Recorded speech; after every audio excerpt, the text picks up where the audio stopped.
morning students. Today we talk about the topic outbreak of the World War First and its aftermath. அதாவது முதல் உலகப் போரோட வெடிப்பும் அதுக்கு பின்னாலே ஏற்பட்ட விளைவுகளையும் பற்றி இந்த நம்ம லெசன்ல பார்க்க போறோம். 1914 is a turning point in the world history. 1914 ஒரு டேர்னிங் பாயிண்ட்னு சொல்லலாம் வேர்ல்டு ஹிஸ்டரியில. ஏன் அப்படின்னா the political and social process that began in 1789 culminated in the First World War that broke out in that year and decisively shaped in the course of the 20th century. அதாவது 1789ல என்ன ஏற்பட்டுச்சு அப்படின்னா politically socially ஒரு process, ஒரு மாற்றம் ஏற்பட்டுச்சு. இதோட வெளிப்பாடு தான் எப்போ வெடிச்சிச்சு அப்படின்னா 1914ல ஏற்பட்ட ஃபர்ஸ்ட் வேர்ல்டு வார்க்கு காரணம். இது 20th செஞ்சுரியோட அந்த இதையே போக்கையே மாற்றி அமைச்சிச்சு. அதனால historians therefore call this the long 19th century அப்படின்னு ஹிஸ்டாரியன்ஸ் பீப்புள் இந்த பீரியடை சொல்றாங்க. This was the first industrial war that drew on the economic resources of the entire world and also affected large sections of the civilian population. இந்த world வார் first industrial வாராக ஆரம்பிச்சது. இதுக்கு பின்னால் அதாவது உலக செல்வங்கள் மேலே தொடுக்கப்பட்ட வாராகவும் இருந்துச்சு. இதனால பாதிக்கப்பட்டது எக்கனாமிக்கும் சரி, இந்த சிவிலியன் பீப்புள் இருக்காங்களா அவங்களும் என்ன செஞ்சாங்கன்னா அதிகமாக பாதிக்கப்பட்டாங்க. அப்போ நிறைய மக்கள் இழக்க வேண்டிய சூழ்நிலை ஏற்பட்டுச்சு. The political map of the world was redrawn. இந்த வேர்ல்டு வார் முடிஞ்ச உடனே அந்த மேப் இருக்கு பத்தியெல்லாம், அந்த ஒவ்வொரு கண்ட்ரிஸோட பார்டர்ஸ் இருக்குல்ல, அந்த எல்லைகள் மாற்றி ஒவ்வொருத்தரும் கேப்சர் பண்ண ஆரம்பிச்சதுனால இந்த மேப்பை என்ன செஞ்சாங்கன்னா மாற்றி வரைய ஆரம்பிச்சிட்டாங்க. 3 major empires lay shattered by the end of the war. இதில் அதிகமாக செதறுண்டு போனது முக்கியமாக 3 கண்ட்ரிஸ். எந்தெந்த கண்ட்ரிஸ் அப்படின்னா Germany, Austria Hungary and the Ottomans. Germany, Austria Hungary and Ottomans, இந்த 3 கண்ட்ரிஸும் அதிகமாக செதறுண்டு போச்சு இந்த வேர்ல்டு வார் முடிஞ்ச உடனே. The biggest outcome of the world war was the Russian revolution. இந்த வேர்ல்டு வார் முடிஞ்ச உடனே என்ன ஏற்பட்டுச்சு அப்படின்னா ரஷ்யாவில் ஒரு ரெவல்யூஷன் மீன்ஸ் புரட்சி. அப்போ வேர்ல்டுலேயே ஃபர்ஸ்ட் ஏற்பட்ட ரஷ்யாவில் தான் ரெவல்யூஷன் ஃபர்ஸ்ட் ஏற்பட்டுச்சு. It was the unique event of the world as the first revolution of its kind in the world history. For the first time, countries tried to bring about world peace through the League of Nations. அதனால இந்த world வார் முடியவுமே எல்லா கண்ட்ரீஸும் என்ன வேணும்னு நினைச்சாங்க அப்படின்னா world எல்லாம் பீஸ்ஃபுல்லாக இருக்கணும், அமைதியாக இருக்கணும், இனிமேல் வாரே வேணாம் அப்படிங்கிற ஒரு முடிவுக்கு எல்லா கண்ட்ரீஸும் வந்தாங்க. இதனால உருவாக்கப்பட்டது தான் league of nations. League means group. அப்போ லீக் ஆஃப் நேஷன்ஸ் இனிமேல் அமைதியாக இருக்கணும் அப்படின்னு உருவாக்கப்பட்டதான் இப்போ இந்த லெசன். இப்போ இந்த லெசனில் நம்ம என்ன பார்க்க போகிறோம்னா ஃபர்ஸ்ட் வேர்ல்டு வார் ஏற்பட்டதுக்கு என்ன காரணம், யாரெல்லாம் இதில் கலந்துக்கிட்டாங்க, இதுக்கு பின்னால் என்ன நடந்துச்சுங்கிறத பற்றி தான் இந்த லெசனில் நம்ம பார்க்க போகிறோம். ஸ்கிராம்பிள் ஃபார் காலனிஸ், அதாவது காலனிகளுக்கான போட்டி. Capitalist countries race for market. இப்போ போட்டி நடக்குது. எதுக்காக அப்படின்னா கேபிட்டலிசம், அந்த மார்க்கெட் இருக்கு பற்றியலா, ப்ராடக்ட் பண்ணாங்கல்ல அந்த திங்ஸ், அதை விற்கிறதுக்கு தேவையான மார்க்கெட் வேணும். இப்போ இதில் அவங்களுக்குள்ள போட்டி. இந்த aim of the capitalist industry was the produce more and more. இந்த கேபிட்டலிஸ்ட் கண்ட்ரிஸ் நிறைய ப்ராடக்ட் பண்ணுது, நிறைய திங்ஸை. அப்போ அளவுக்கு அதிகமாக இது ப்ராடக்ட் பண்ண இந்த surplus wealth thus produced was used the build more factories, railways, steamships and other such undertakings. நிறைய அந்த ப்ராடக்ட் பண்ண பொருட்களை என்னவா அவங்க உற்பத்தியை என்ன கொண்டு வந்திருக்காங்க அப்படின்னா ஃபேக்ட்ரிஸ் உருவாச்சு, ரயில்வேஸ் உருவாச்சு, ஸ்டீம்ஷிப்ஸ் இதெல்லாம் உருவாச்சு. The revolution in the means of the communication and transportation in the later half of the 19th centuryல பாதிக்கு பின்னால என்ன ரெவல்யூஷன் ஏற்படுச்சுன்னா கம்யூனிகேஷன்லையும் டிரான்ஸ்போர்ட்டேஷன்லையும் ஒரு புதிய மாற்றம் புதுசாக ஒன்று உருவாச்சு. ரெண்டும் தகவல் தொழில்நுட்பத்திலையும் போக்குவரத்துலையும்.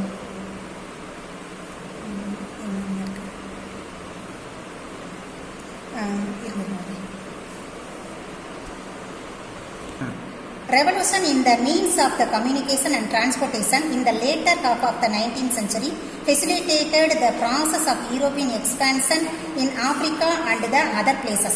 இதனால இவங்களுக்கு நிறைய ரா மெட்டீரியல்ஸ் தேவைப்பட்டதுனால இவங்க என்ன செஞ்சிருக்காங்க, ஆப்பிரிக்காவை இம்பீரியலிசம் ஏற்படுத்துறதுக்கு இந்த கேபிட்டலிசம் ஒரு எக்ஸ்பேண்ட் பண்ணுறதுக்கு ஒரு இடம் தேவைப்பட்டுச்சு. அது ஆப்பிரிக்காவும் ஏசியாவுமா இருந்துச்சு. Capitalism produced huge contrast. இவங்களுக்குள்ள நிறைய முரண்பாடுகள் ஏற்பட்டுச்சு. இந்த கான்ட்ராஸ்ட் produced huge contrast. என்ன முரண்பாடு இருக்குன்னா the contrast were extreme poverty and extreme wealth, slum and skyscraper. ஒரு இடத்துல பார்த்தா செல்வம் அதிகமான இடத்துல குமிஞ்சு கிடக்கு, இன்னொரு இடத்துல பார்த்தா எக்ஸ்ட்ரீம் பாவர்ட்டி வறுமை, ஒரு ஸ்லம் அது குடிசை, அதாவது ஏழ்மை நிலையில் இருக்கக்கூடிய மக்கள், இன்னொரு இடத்துல பார்த்தா ஸ்கை ஸ்கிராப்பர் அப்படின்னா வானலாவிய விண்ணை முட்டக்கூடிய கோபுரங்கள். இப்படி ஒரு முரண்பாடான ஒரு இதாக இருந்துச்சு. Empire, state and depended exploited colony. அதாவது எம்பரர் ஒரு பக்கம், எம்பரரை சார்ந்து இருக்கக்கூடிய அவங்கள சுரண்டக்கூடிய எக்ஸ்பிளாய்டட் காலனிஸ், இப்படி சார்ந்து இருக்கக்கூடிய மக்களும் இப்படியும் இருந்தாங்க. The striking futures of 19th century was the European emerged as the dominated power, while Asia and Africa were colonized and exploited. அப்போ இவங்களை சார்ந்து இருக்கக்கூடிய மக்களை அந்த இம்பீரியலிசம் ஏற்படுத்தக்கூடிய பிளேசஸ் எதுன்னா ஏசியாவும் ஆப்பிரிக்காவும் இருந்துச்சு.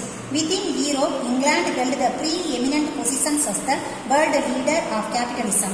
இதில் டாப் லிஸ்ட்ல நல்ல வெல்த்ல கேபிட்டலிசத்துல நம்பர் 1ல எந்த கண்ட்ரி இருந்துச்சுன்னா ரிச்சா இருந்தது இங்கிலாந்து தான்.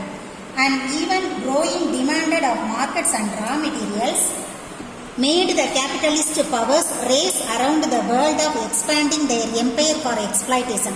அப்ப இதுக்குள்ள ஒரு போட்டி ஆரம்பிச்சிச்சு. ஒரு போட்டி, அதாவது இவங்களுக்குள்ள எந்த இடத்தை யாரெல்லாம் கேப்சர் பண்ணலாம் அப்படிங்கிற ஒரு போட்டி உருவாயிடுச்சு இந்த யூரோப் கண்ட்ரீஸ்ல. Rise of monopoly capitalism. After 1870, the alliance of industry and the finance seeking profit in markets for goods and capitals. இப்போ எதை சார்ந்து இருக்காங்க அப்படின்னா இண்டஸ்ட்ரியும் ஃபினான்ஸையும் சார்ந்து தான் அந்த கேபிட்டலிசம் மெயினாக இருந்துச்சு. Which was the essential characteristic of imperialism became evident in the later half of the 19th century. The old idea of free trade collapsed. There were trust in USA and the cartel in Germany. These powerful companies and corporation dominated governments.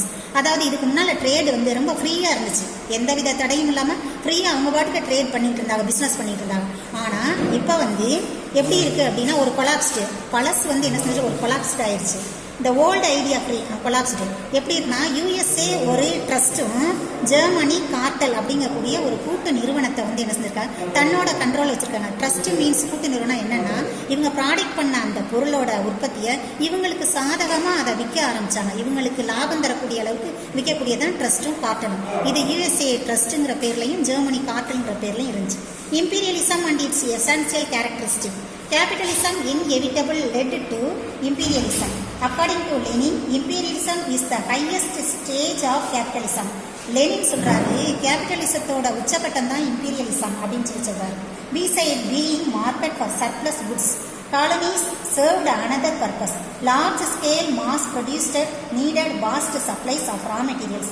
இவங்களுக்கு இப்ப நிறைய எல்லைகள் தேவைப்பட்டுச்சு. அப்போ இவங்க expand எதுக்காக அப்படின்னா நிறைய ரா மெட்டீரியல்ஸ் அவங்களுக்கு தேவைப்பட்டுச்சு. என்ன ரா மெட்டீரியல்ஸ் அப்படின்னா rubber, oil, nitrates, sugar, cotton, tropical foodstuffs, minerals etcetera.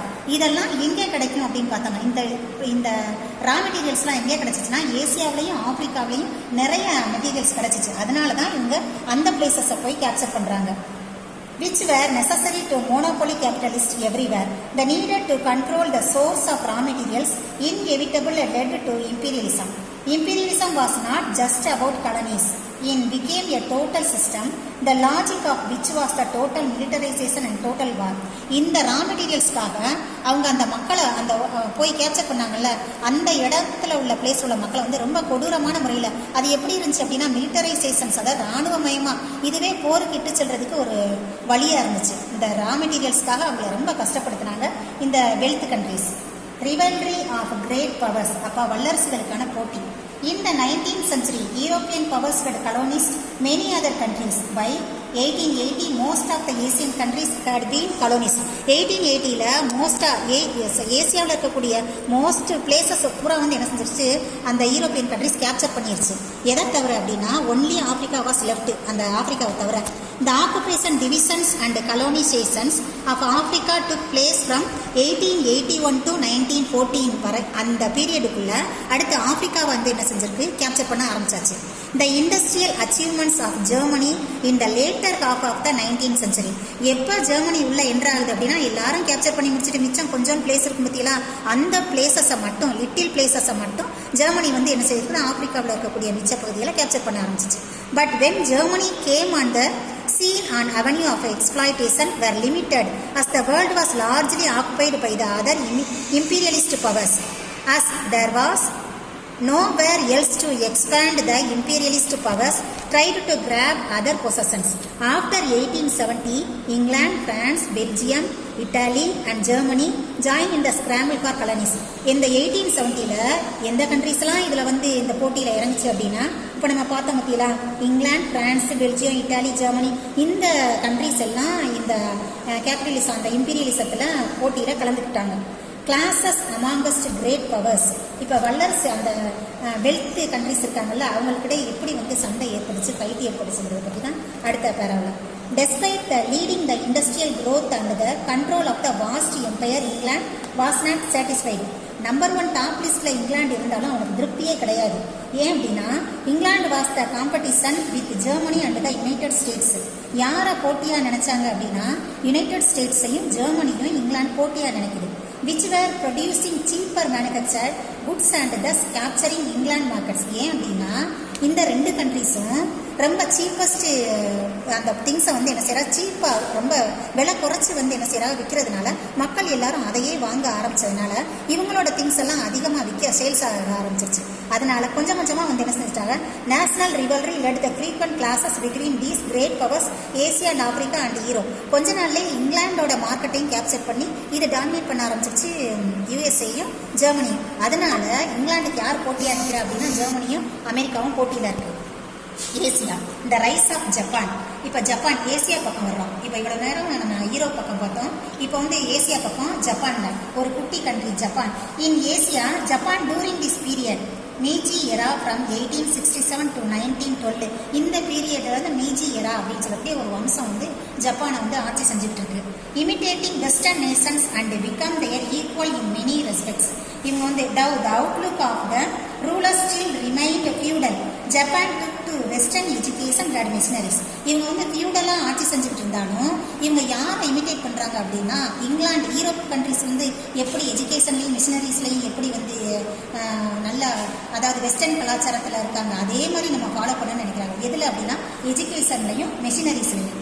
Even இன்னொன்று with modern army and navy. Army நேவியையும் மாடர்னாக நம்ம அமைச்சுக்கணும். யூரோப் கண்ட்ரிஸ் மாதிரி நம்ம வந்து வெஸ்டர்னாக நல்ல, அதாவது புது வகையான மாடலாக இருக்கணும் அப்படின்னு சொல்லி ஜப்பான் நினைக்குது. Japan gets emerged as the advanced industrial powers. தொழில்துறையில் ரொம்ப முன்னேற்றக்கூடிய கண்ட்ரியை வந்து ஜப்பான் உருவாகுது. The imperialistic aggressions also Japan followed the Europe. In 1894, she forced a war on China. இது என்ன செய்து வலுக்கட்டாயமாக ஒரு சண்டை போகுது. யாரோட அப்படின்னா, ஜப்பான் சைனாவோட ஒரு வார் போகுது. The crushing defeat of China by Little Japan in the Sino-Japanese War 1894 to 95. இந்த 1 இயர்க்குள்ள 94லேருந்து 95ல ஜப்பான் வந்து ஜப்பானீஸ் வார் அப்படின்னு சொல்லி இந்த வாரம் சொல்லலாம். வலுக்கட்டாயமாக இவங்களோட ஒரு சண்டை போகுது. Surprised the world. எல்லா வேர்ல்டே உலகமே அதிசயமாக பார்க்கக்கூடிய அளவுக்கு என்ன நடந்துச்சு அப்படின்னா, despite the warning of the 3 great powers Russia, Germany and France, Japan annexed the Liaotung peninsula with the port of the. ஒரு சின்ன கண்ட்ரியான ஜப்பானு இவ்வளவு பெரிய கண்ட்ரியான சைனாவை கேப்சர் பண்ணிருச்சு. இதை வந்து மற்ற கண்ட்ரிஸால வந்து உண்மையிலே உலகமே ஆச்சரியமா திரும்பி பார்க்குது. எப்படி இவ்வளவு சின்ன கண்ட்ரி வந்து இவ்வளவு பெரிய கண்ட்ரியை வந்து கேப்சர் பண்ணுச்சு அப்படின்னு இவங்களால ஏற்றுக்க முடியல. யாரால அப்படின்னா, ரஷ்யா, ஜெர்மனி அண்ட் பிரான்ஸ். அப்போ என்ன செய்யுது, இவங்களால தாங்கிக்கவே முடியல, பொறுத்துக்க முடியல. அப்போ என்ன, இந்த ஜப்பான் வந்து என்ன செய்யுதுன்னா, பெனின்சுலா வித் போர்ட் ஆர்த்தரை வந்து பெனின்சுலாவோட இணைச்சிருச்சு. யார் அப்படின்னா, ஜப்பான் சைனாவோட பிளேசஸை, பெனின்சுலா பிளேசஸை போர்ட் ஆர்த்தரோட இணைச்சிருச்சு. By this action, Japan proud that it was the strongest nation of the East Asia. அப்போ அவனுக்கு ஒரு ரொம்ப பெருமை. நம்ம வந்து இவ்வளோ சின்ன கண்ட்ரியாக இருந்தாலும் இவ்வளோ பெரிய பிக்கஸ்ட் கண்ட்ரியை கேப்சர் பண்ணிட்டோமே, ரொம்ப பெருமை ஜப்பானுக்கு இருக்காதா? Japan, however, in view of the pressure mounted by European powers, soon gave up the claim over Port Arthur. இப்போ இந்த 3 கண்ட்ரிஸும் என்ன ப்ரெஷர் கொடுக்குது யாருக்கு அப்படின்னா, ஜப்பானுக்கு. இந்த போர்ட் ஆர்த்தரை நீ என்ன செய்யற, வித்ட்ரா பண்ணிடு அப்படின்னு சொல்லிட்டு என்ன செஞ்சுருக்காங்க, இவங்களை வந்து என்ன செய்கிறாங்கன்னா டார்ச்சர் கொடுத்ததுல Russia took advantages of this, sent a large army to Manchuria. அந்த பிளேசஸ் அவன் விட்டு கொடுக்க வேண்டிய சூழ்நிலை ஜப்பானுக்கு உருவாயிருச்சு. இந்த சூழ்நிலையை சாதகமாக பயன்படுத்திக்கிட்டு ரஷ்யா என்ன செய்து ஒரு பெரிய ஆர்மியை மஞ்சூரியாவுக்கு, சைனாவில் இருக்கக்கூடிய மஞ்சூரியாவுக்கு ரஷ்யா அனுப்பி வைக்குது. Japan entered into a alliance with England in 1902 and demanded that Russia withdraw troops from Manchuria. இப்போ என்ன செய்யுதுன்னா, ஜப்பான் இங்கிலாண்டோட போய் ஒரு அலைன்ஸ் வைக்குது. ஏன்னா டாப் லிஸ்ட்ல கேபிட்டலிசத்தில் நம்பர் 1 இருக்கிறது இங்கிலாந்து தான். அப்போ இங்கிலாண்டோட சப்போர்ட்ல நம்ம இருந்தால் தான் இந்த ரஷ்யாவை வந்து இந்த ஆர்மியை வித்ட்ரா பண்ண வைக்க முடியும். ஏன்னா நம்ம கேப்சர் பண்ண இடத்த அவன் திருப்பி கேட்டுட்டான், கீழே கொடுக்க வச்சுட்டாங்கல்ல. அதனால இந்த ரஷ்யா மேல ரொம்ப பயங்கரமான கோபத்தில் இந்த ஜப்பான் இருக்கு. இப்போ இங்கிலாண்டோட ஒரு அலைன்ஸ் வச்சிருக்குது. வச்சு என்ன செய்யுது, ரஷ்யாவை அந்த மஞ்சூரியா அந்த பிளேஸை விட்டு வித்ட்ரா பண்ண சொல்லியிருக்கு. இப்போ ரஷ்யா அண்டர்ஸ்டிமேட்டட் ஜப்பான். ஆனால் இந்த ரஷ்யாவுக்கு என்ன நினைப்பு அப்படின்னா, ஜப்பானை பற்றி ஒரு மட்டமான ஒரு தரக்குறைவு, அதாவது இதனால் என்ன பண்ண முடியும் அப்படிங்கிற ஒரு நினைப்பு வந்து ரஷ்யாவுக்கு ஏற்பட்டுருச்சு, மட்டமாக நினச்சிருச்சு. In 1904 the war became between the 2 countries. அதனால 1904 ரஷ்யாவுக்கும் ஜப்பானுக்கும் ஒரு வார் வருது. In this Russia Japanese war, இந்த வார் என்ன வார்னா Russia Japanese war. Japan defeated Russia and got back port Arthur. இந்த என்ன செஞ்சிருச்சுன்னா டிஃபீட், தோக்கடிச்சிருச்சு. யாரை? 2வது டைமா ஒரு பிக்கஸ்ட் கண்ட்ரியான ரஷ்யாவை ஜப்பான் கேப்சர் பண்ணி தோக்கடிச்சிருச்சு. அதனால எந்த பிளேசஸை திரும்பி அவன் வாங்கிட்டாங்க அப்படின்னா, போர்ட் ஆர்த்தரை அந்த ஜப்பான் ஏற்கனவே பிளேசஸை கேப்சர் பண்ணியிருந்தாங்கல்ல, அதை வந்து இவங்க என்ன செஞ்சுட்டாங்க, அவங்களோட சேர்த்து இணைச்சிட்டாங்க, ஜப்பானோட சேர்த்து. After this war Japan entered the charmed circle of the great powers. அப்போ கவர்ச்சி மிகு கூட்டணியில் இந்த ஜப்பானும் யூரோப், அந்த கேபிட்டலிசம் கண்ட்ரிஸ் நிறைய பேர் இருந்தாங்கல்ல, இதில் இவங்களும் ஜப்பானும் ஒரு கண்ட்ரிஸாக இந்த கேபிட்டலிசத்தில் இம்பீரியலிசம் ஏற்படுத்தக்கூடிய கண்ட்ரீஸில் வேர்ல்டு வாரில் ஃபர்ஸ்ட் வேர்ல்டு வார் ஏற்படுற காரணமாக இந்த கண்ட்ரிஸும் சேர்ந்து என்ன செஞ்சா கூட்டணி அமைஞ்சிருச்சு. இப்போ இந்த ஜப்பான் வந்து யாரும் வந்து அட்டாக் பண்ணுறதுக்கு யாராலையும் முடியலை. Strong army diplomacy of Japan. ஜப்பானோட வழி எப்படி அரசியல் விவேகத்தை பாருங்க. After 1905 Japan to control over Korean domestic and foreign policy. அந்த உள்நாட்டு வெளிநாட்டு விவகாரங்கள் இருக்குல்ல கொரியாவில், அதை வந்து தன் கண்ட்ரோலில் கொரியாவில் ஜப்பான் வந்து என்ன செஞ்சிருச்சு, கொண்டு வந்துருச்சு, தான் கையில் வச்சிருக்கு. The assassinations of the preeminent Japanese diplomat provided the excuse in 1910 for Japanese annexation of Korea. அந்த ஜப்பானில் இருக்கக்கூடிய ஒரு அதிகாரி வந்து என்ன செஞ்சிச்சு, கொரியா பீப்புள் வந்து கொலை பண்ணிட்டாங்க. அதனால இந்த சான்ஸை பயன்படுத்திக்கிட்டு என்ன செஞ்சிட்டாங்க அப்படின்னா, அந்த கொரியாவை வந்து என்ன செஞ்சிருச்சு, கேப்சர் பண்ண ஆரம்பிச்சிருச்சு, கேப்சர் பண்ணிருச்சு ஜப்பான். 1910 ஜப்பானீஸ் அனெக்சேஷன், கொரியாவை கேப்சர் பண்ணியாச்சு. The confusion the China following the downfall of the Manchu dynasty. இந்த பீரியட்ல சைனாவில் இருக்கக்கூடிய மஞ்சு டைனாஸ்டி என்ன செஞ்சு ரொம்ப டவுன் ஆயிடுச்சு, ரொம்ப வந்து அதை வீக் ஆயிடுச்சு. இன் 1912 provided Japan and opportunity for further expansion. இந்த சூழ்நிலையை சாதகமாக பயன்படுத்திக்கிட்டு 12ல் என்ன செய்யுது அப்படின்னா, சைனாவுக்குள்ள நுழையுது. என்ன அப்படி 2 எய்ம் வைக்கிறாங்க. என்ன அப்படின்னா, Japan now demanded not only the transfer of German rights in Shantung to Japan and the recognition of Japanese hold over Manchuria. ஜெர்மனோட சைனாவில் இருக்கக்கூடிய ஷாண்டூங்கிற பிளேஸு யாரோட கண்ட்ரோலில் இருக்குது அப்படின்னா, ஜெர்மனியோட கண்ட்ரோலில் இருக்குது.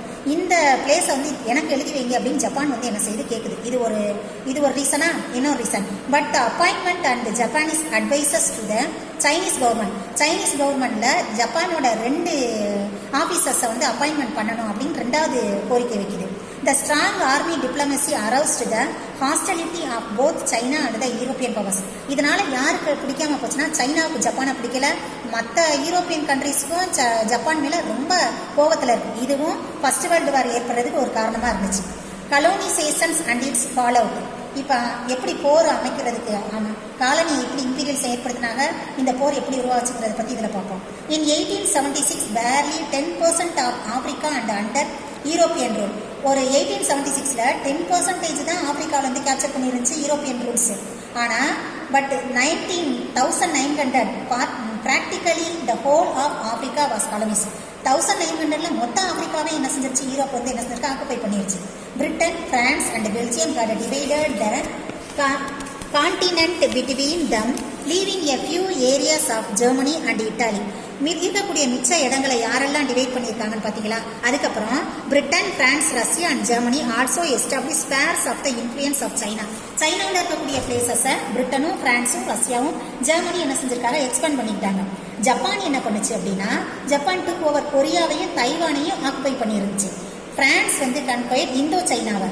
இந்த US took the Philippines from ஸ்பெயின்ல இருக்கக்கூடிய பிலிப்பைன்ஸை வந்து என்ன செஞ்சிருச்சு, யூஎஸ் கேப்சர் பண்ணி வச்சிருந்துச்சு.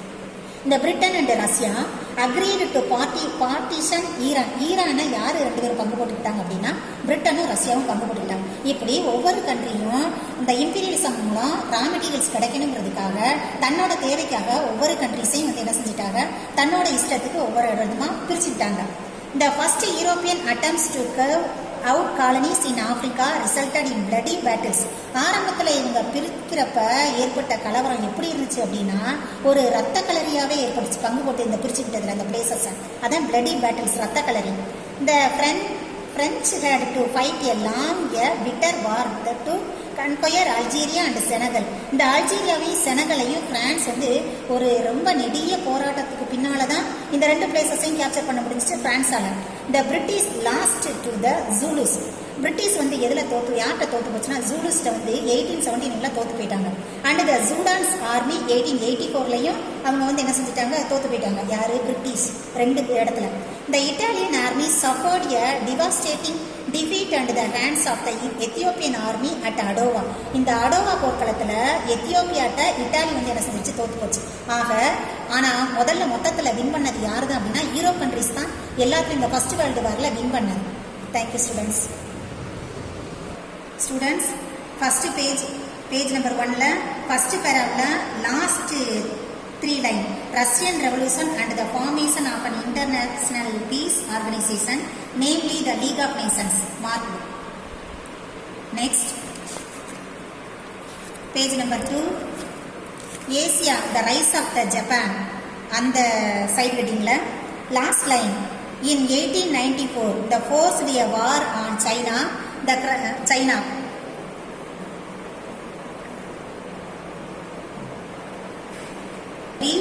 Strong arm diplomacy of Japan. After 1905, Japan took control on the first 3 line.